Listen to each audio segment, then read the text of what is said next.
Good Monday morning, everybody, and welcome to No More Mondays, the podcast where we believe that humans still matter, mediocrity is expensive, and ownership will change everything. I am your host, Angie Callen, and today's conversation is kind of about the heart of what this entire podcast is about, and that is why systems can only go so far when we're trying to solve human problems. Seems kind of relevant in this age of AI, huh? Today, I am joined by Wayne Herring. He is a business coach, entrepreneur, and also engineered. I almost said engineered, not wrong. Engineer turned human development pro. Who knew there was a male bald Angie walking around out there in the world?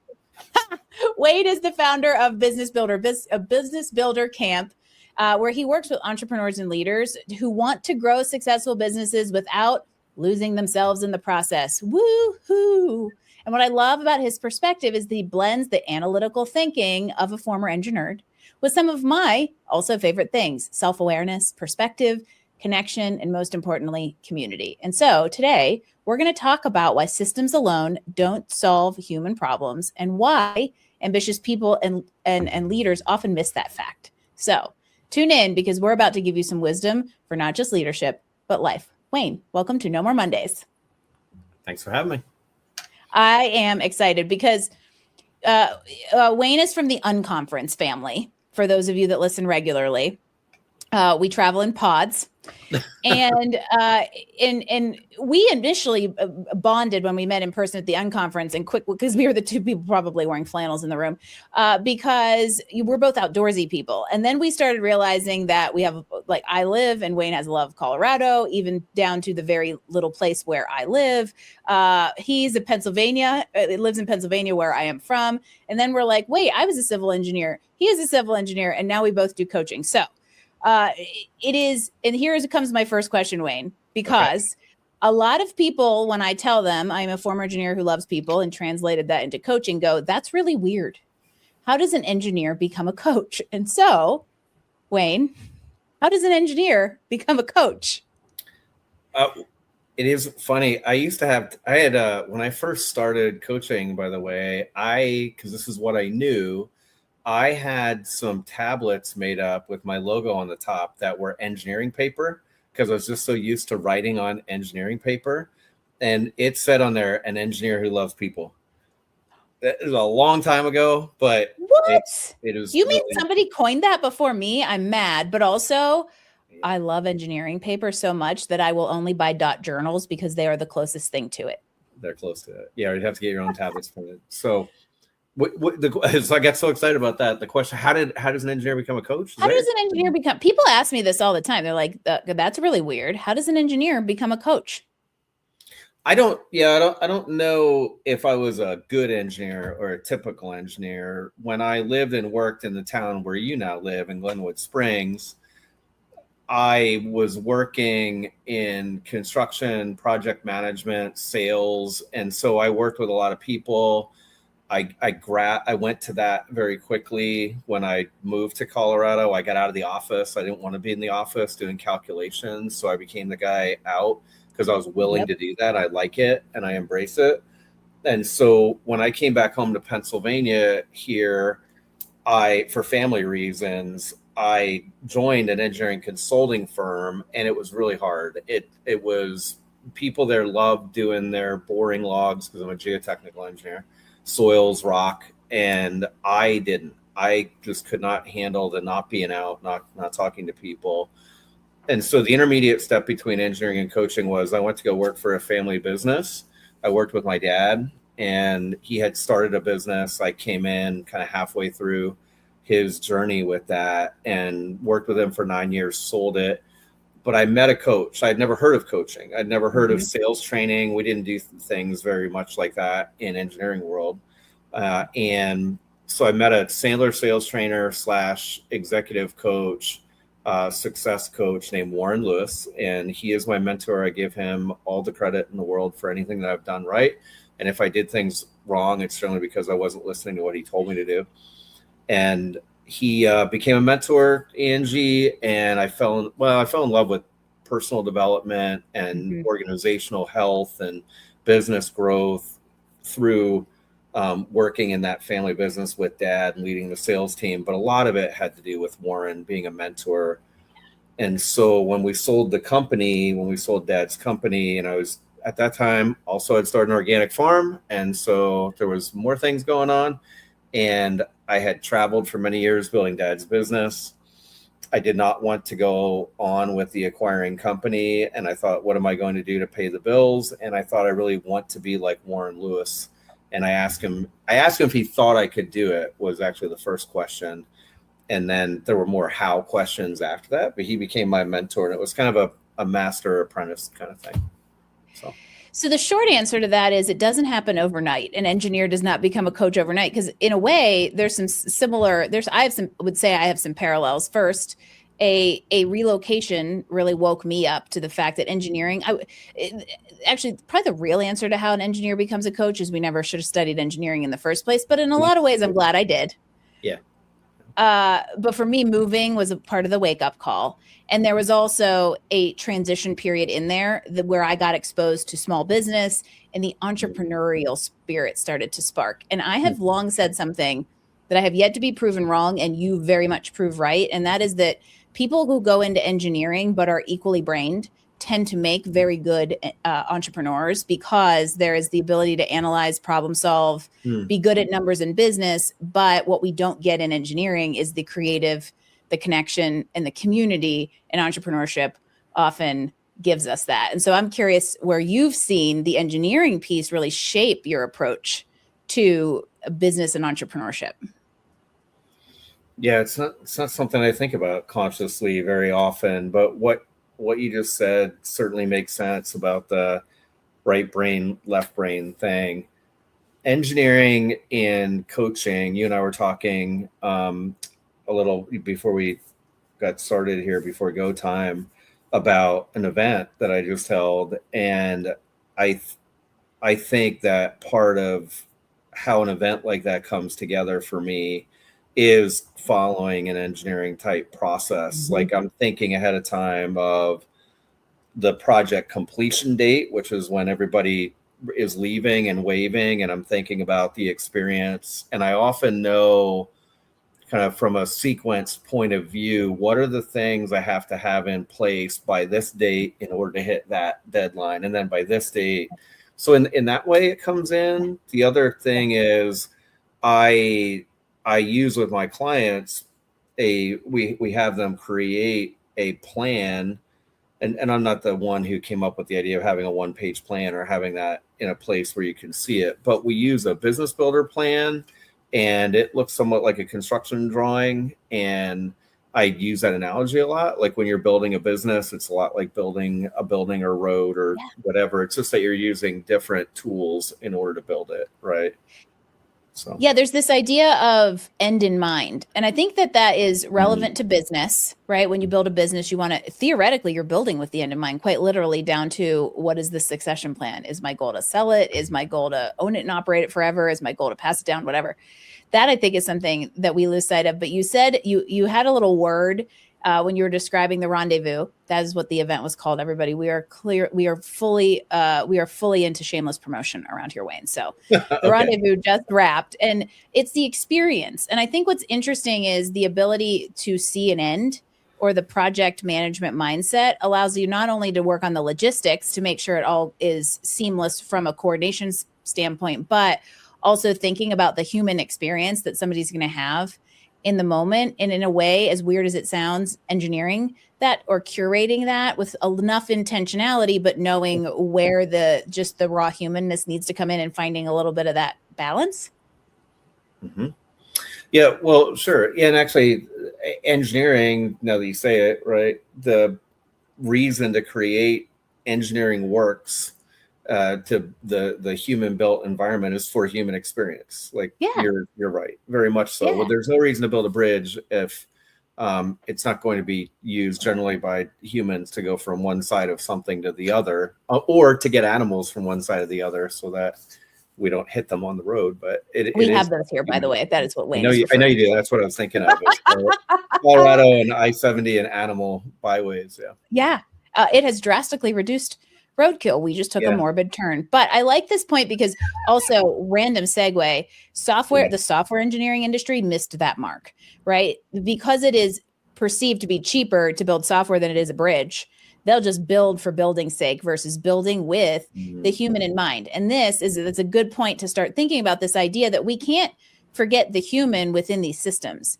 And to me, I feel like AI is not helping that situation. And in a way, especially like high achievers and leaders, I'm curious if you see this, really fall into this like almost overly logicking their way into answers or how to navigate something that's like otherwise a really human challenge. And this seems like a weird thing for two people with engineering backgrounds to talk about, but it almost feels like we need to trust our gut and our brains more so than sometimes we logic things out. Do you see that too?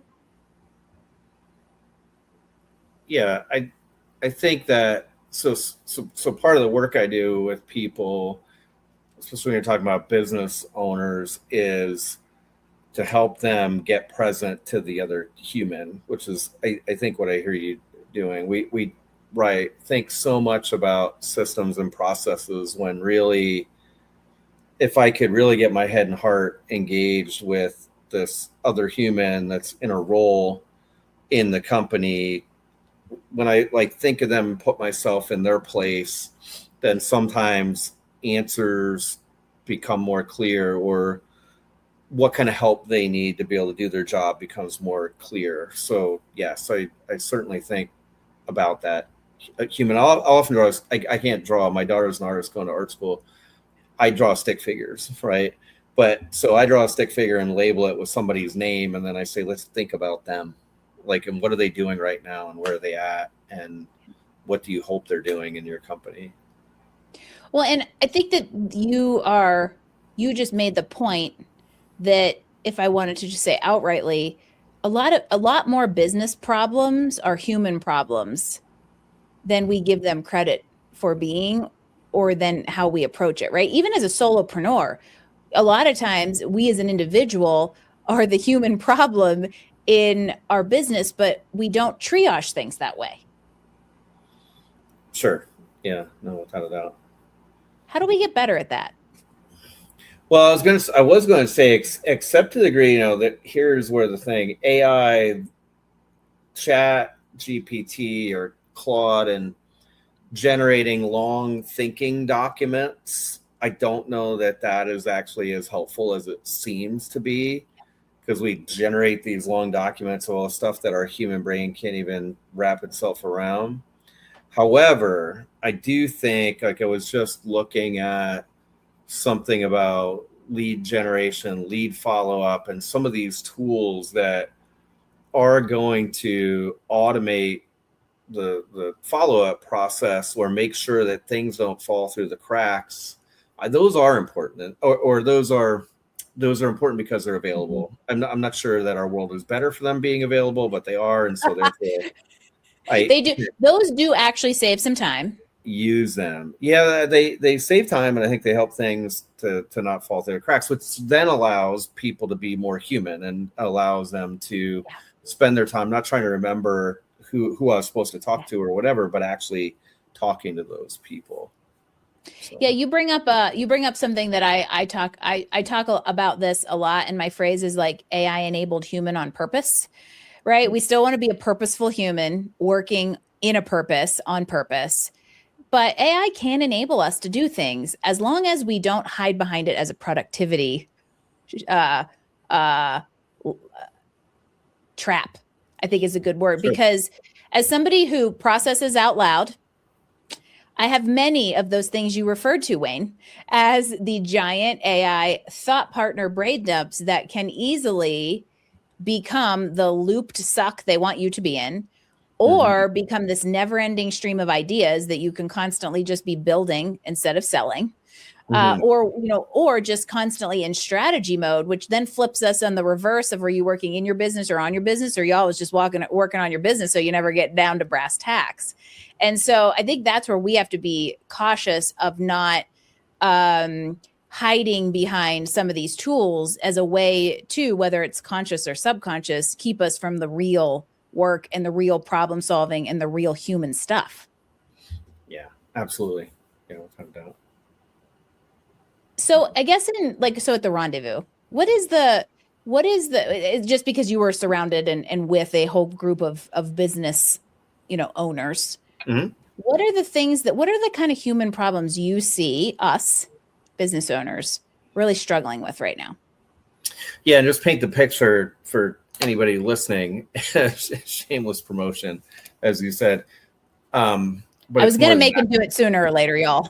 It's more than that. It's just you want to see it. So I'm in a small town in Pennsylvania. I live on this 20-acre farm, and I love my area. I love where I grew up. And we call it the Sweet Arrow Lake. That's the name of this lake. And there's a clubhouse there. And the clubhouse reminds some people of like the Dirty Dancing ballroom, if you've seen that. It's open timber roof, and it's a hardwood floor, and the windows look out at this very small lake. Some people would call it a pond. And there's a stone fireplace. And we had 9 round tables set up with 5 people, 5 business owners at each table. And there's a table leader throughout the event. It's 2 days long. And the idea is to use that room, but then also use the property, use the outdoors, go for a walk, take a break, go sit in the pavilion, journal. And I hand people very analog tools. And the cornerstone of the event is 2 2-hour time blocks where you're masterminding with the group of 5 people. So you have a 5-hour time block on day 1 where you're getting to know them, and there's some context set for what you're doing. And then on day 2, you're doing more problem solving. And so I really, Angie, like what problems do people have and what do they talk about? It definitely normally comes down many times to people. It does come down to humans. It comes down to crucial conversations I should have with people. Why am I avoiding talking to them about their performance? Why do I talk to other people instead of actually engaging with that person? And then there's a whole lot of people who are trying to get clear on their vision. For example, where am I really heading? What are the next steps? So it's a lack of clarity stuff that you hear a lot of. And now you took us to the outdoor component, the actual environment of the environment that you get to take advantage of in the rendezvous. And oddly enough, in all of the parallels between your good friends Wayne and Angie now, I had the first retreat here in Glenwood Springs at the exact same time the rendezvous was going on, which was very much about getting people out of their normal environment to put them in the environment as a place to find creativity and clarity. And why do you think, Wayne, the environment and nature has such an impact on people in that way? Why is that the place they open up and start getting honest about the conversations they're not having versus like behind their desk in their everyday life? Yeah, gosh, I guess I'm not as much of a why guy. I know somebody who was an attendee at Rendezvous afterwards sent me an article about Dartmouth College, and Dartmouth does a lot of outdoor experiential learning for the students. Yep. And they probably have better answers for why and how. Some of this is just, I know it works. I see it. I think partially why is we tend to loop on things. So you might loop in Chat GPT, or also we tend to work over and over again on the same problem or challenge. And a lot of times our brain doesn't even know exactly what we're working on. It just knows it's like frustrated and not finding an answer. And change of space, change of place, get into the outdoors. It's just different. I guess we're stimulated in different ways. We slow down, and we quiet certain components of the brain that are noisy when we're sitting, when we're grounded, when we're near a lake in a trail, or when we have a leather bound journal in our hands instead of a mini computer a la phone. I was going to show and tell my leather-bound journal because it just seemed appropriate. It's on the other table, on the other side of the screen. But I think how I'm going to phrase that is like, in a way, it becomes a pattern. Love it. See, it's a pattern interrupter, right? And I think we get so sucked into our worlds that the ability, we in these events are plucking people out of the pattern and putting them just somewhere else. So it almost, to some extent, wouldn't matter what the somewhere else is, but nature just takes it over the top. So if you're not a why guy, I want to hear some of the how and maybe the what you see when you take people out of their normal environment, disrupt the pattern, and you put them into both nature and an environment with other people who are thinking this way. What kind of magic happens? Yeah, and I think that you just hit on a big part of it is the other people. A huge part of it is the other humans.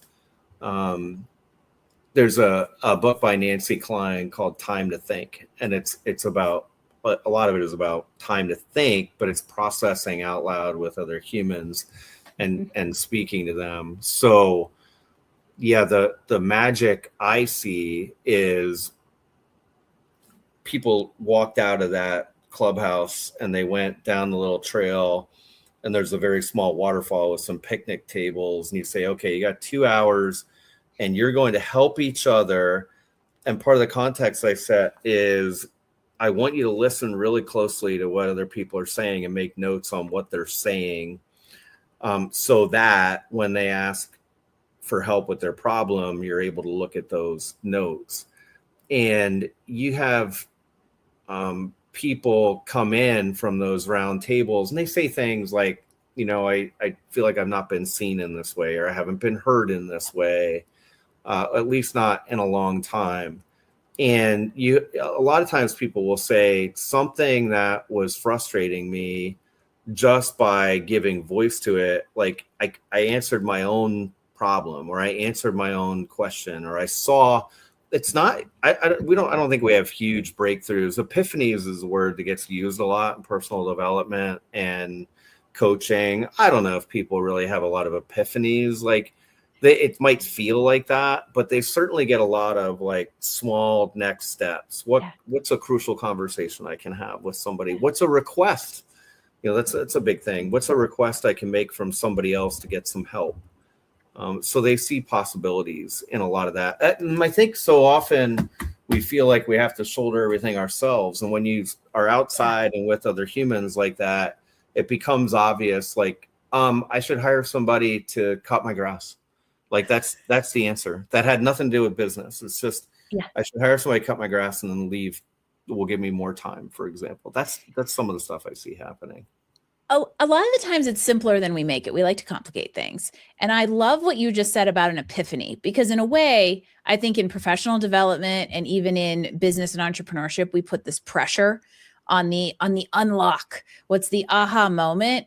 And it isn't necessarily any of those big things. It's more the permission to notice the small things that could actually stack up to the difference. And that to me is what the hive mind can do, is allow you to notice something you probably already noticed, you just didn't either want to, or it was subconscious, or to vocalize something that just needed to be spoken to be true. And that place gave you the permission to do it.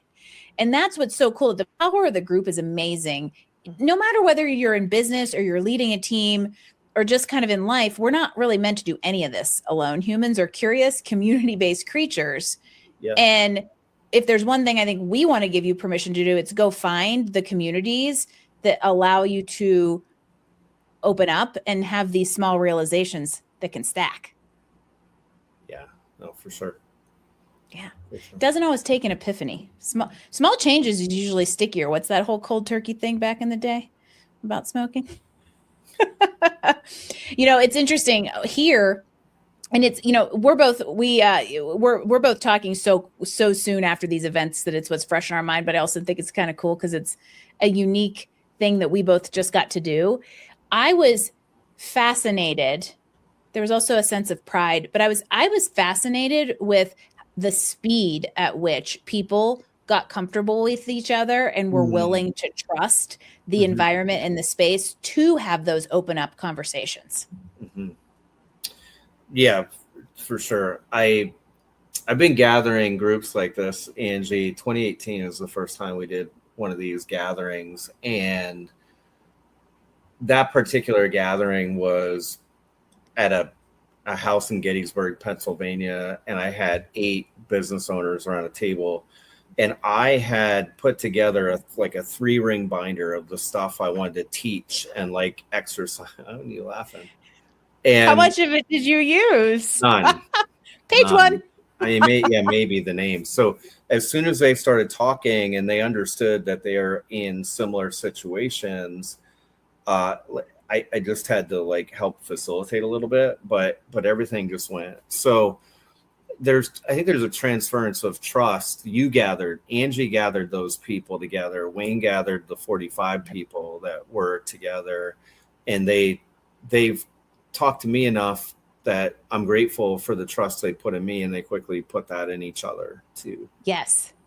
And I actually want a side note on what you just said about content.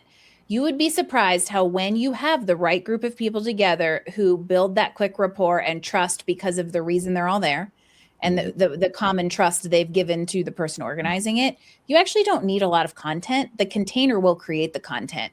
And if you try to force it or curate it too much, it can actually get in the way. I learned this a couple of years ago.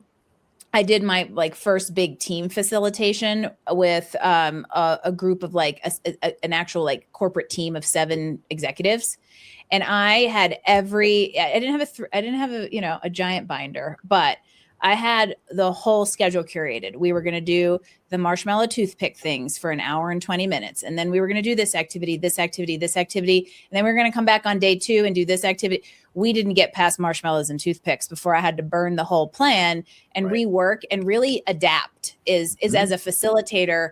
I think something you have to really look out for is to respond to where the group is taking things versus having to force the group into what we want them to, because that's a conference. It's not bad. That's a conference. This is like that retreat experience where people get to kind of create and drive it themselves. And that's where the transformation becomes so amazing. So that's why when you said I had the binder, I was like, how much did you use? Because did the same thing. Engineers. Have to be prepared. It's right. Overly prepared. Isn't it nice to like, you can be analytical when you need to, but also fly by the seat of your pants a little more than most engineers do? Yeah. Oh, totally. Yeah. I couldn't go back to doing that, I don't think. Oh, I could not. I love this. This is so fun. And what I want to bring together here is this idea that we love systems. We have more availability for systems and technology and AI thought partners and all the things in this world. However, when it comes down to it, what most of us need is just a little more time with another human. Yeah. And systems can be simple and not complex technology things. And systems can be very human. Kind of last thing about all this is you said we were at the unconference, right? And one of the things at the unconference that I loved was that there was a directory that had people's faces, names, and like where they were from. And and we had name badges. And so in the past, I've not done either of those, but a system that we had at this event, which worked really well, was a photo directory and name badges. And so there are simple systems that help us to relate to other humans for sure. Yeah. And memory, right? But that's also the thing is sometimes I think, like we said earlier, we like to over-engineer things. How much do engineers like to over-engineer things? And sometimes the solution is just simple and sitting right next to you. For sure. Yeah. And if you need simple and somebody's sitting right next to you, call Wayne and I. We create places where you can sit next to someone who thinks like you and can encourage you, and you'll have a wonderful experience with probably a little nature adventure at the same time. Inspiring you to remember that not only do humans still matter most, but getting outside will totally change your perspective. Wayne and I are big fans of it. And I appreciate you being here for just a thoughtful, very human conversation with somebody who very oddly thinks a lot like me. That's also nice to know that there's another odd duck like this out there and that we're both here helping humans be humans. So I appreciate you, Wayne, for being here, and everybody out there should appreciate what you're doing on the humans still matter front too. Yeah. Thanks for including me. And yeah, thanks everybody for listening and participating. Yeah. So find Wayne. Oh, wait a minute. I have to ask you, where do they find you? Businessbuildercamp.com. So my little thing, if you smush the words that are on my tagline, my name, businessbuildercamp.com, is Gotta a great love it. place to find us. And I love LinkedIn, so I'm there too. Yeah. So if you're watching here on LinkedIn, find Wayne. We're connected. He should be easy to track down. And also check out Business Builder Camp. It has the word camp in it. That means you should all know how much I already love it. And as we say goodbye to everybody, Wayne, I'm going to put you on the spot one more time. And we've already dabbled in a little AI chat. So I think this is going to be not a stunner of a question. But as we think about just the future of work and the world, what's it look like to you? And how can we stay human while navigating it? I think that, yeah, without a doubt, there's a lot of professional, mid-level, or entry-level jobs that will be replaced by AI. How do we stay relevant? I think we, don't put our head in the sand, but don't get too much anxiety about the whole thing. We have to, our mental, spiritual, physical health, so that we can be flexible and prepared for whatever's going to come next. Yep. Be a human, right? Lean into your human skills. Worry more about who you are, what you value, and what your purpose and impact is in this world, and the rest will fall into place. Look at that. We even simplified that. Nicely done. There you go. It is that easy, everybody. Leadership, perspective, and growth. It's not always about a better system. Sometimes it's just about being a better, more intentional human. Wayne Herring, thank you one more time for joining us on No More Mondays. For sure, Angie Cowan. And if this conversation resonated, be sure to follow us. Share it with somebody who may need a reminder that success and self-awareness aren't mutually exclusive. They're just very human. As always, thank you for being part of the No More Mondays community. And until next time, here's to fewer Sunday scaries and no more Mondays. I'll see you next week.